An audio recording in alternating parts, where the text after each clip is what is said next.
TV 화면으로 봤을 때는 좀 헷갈려요. 티가 안 나고 수술한 느낌이 안 나게끔 하려고 하면은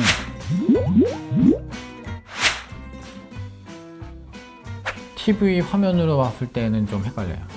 그러니까 실제로 실물을 이제 봐야지 감이 좀 잘 잡히고요. 칼을 많이 댔을수록 더 티가 많이 날 수밖에 없어요. 티가 안 나고 수술한 느낌이 안 나게끔 하려고 하면은 뭐 갖고 있는 거를 어떻게든 살려가지고서는 뭐 장점을 부각시키고 뭐 단점을 감추고 이런 식으로 이제 수술한다고 했을 때는 제가 봐도 사실 헷갈리게끔 이제 그렇게 될 수가 있는 거죠.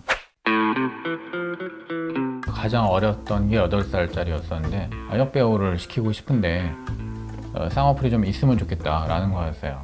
그런 건 굉장히 특이한 케이스고, 중학생들이 5명, 6명 이제 이렇게 이제 그룹으로 이제 뭐 몰려다니는 그런 경우들이 있었어요. 그러니까 이제 백화점에 아이 쇼핑을 하듯이 그렇게 도는 거죠, 강남을. 90년대 이제 쭉 올라가기 시작하고, 그다음에 2000년대 초반에 완전히 화랑을 맞았다가 중장년이 돼서 예전에 성형 수술을 했었던 거, 약간 좀 개념이 없이 수술을 했었던 부분, 이런 거에 대해서 교정을 하고 싶어서 체감상으로 느낄 때는 제 수술은 많이 늘었다고 생각이 돼요. 커뮤니티들도 많고 부작용 난 거 사진을 올리는 그런 카페들도 있고, 자기들끼리 어떤 단톡방도 있어요. 이제 그런 데에서 정보들을 갖다 미리 다 얻기 때문에 판타지들이 많이 줄어들었다라고 하는 거. 중국이나 동남아에서 오는 환자들은 아직도 연예인들 사진을 많이 들고 와요.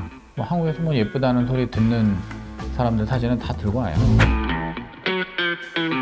뭐 의사라고 해도 당연히 관심들이 있죠. 저도 이제 눈 밑에 지방이 이렇게 뿔룩 자꾸만 튀어나와가지고 빼버렸었거든요. 품앗이 하듯이 자기들 인맥으로 저쪽 이렇게 해주고, 이제 또 저쪽에 놔두게 해주고, 뭐 이런 식으로들 좀 해요. 강남에 이제 예를 들어서 미용 성형 하는 병원이 3,000개라고 하면은 그 반은 성형외과 전문의가 아니거든요. 돈을 벌 수가 없는 과들이 있어요. 그런 몇몇과 선생님들은 미용 쪽으로 자꾸만 들어와요. 트레이닝을 받지 못하고 미용 쪽으로, 성형 쪽으로 교육을 받지 못한 상태에서 일단 들어오는 거예요. 그러면 이제 그때서부터 영업의 싸움이 되는 것이고, 유령 의사, 뭐 섀도우 서전이라고 하는데, 공장처럼 이게 돌아가려고 하면은 의사 손이 많이 필요해요. 그 월급 의사를 이제 고용해야 되는데, 이 사람들을 다 후타로 키워 놓으려고 하면은 마케팅 비용이 너무 많이 들어가요. 그런 부분 때문에 유령 수술이라는 게 나왔고, 지금은 또 뭐 많은 병원들이 또 이제 궁리를 하고 있을 거예요, 분명히.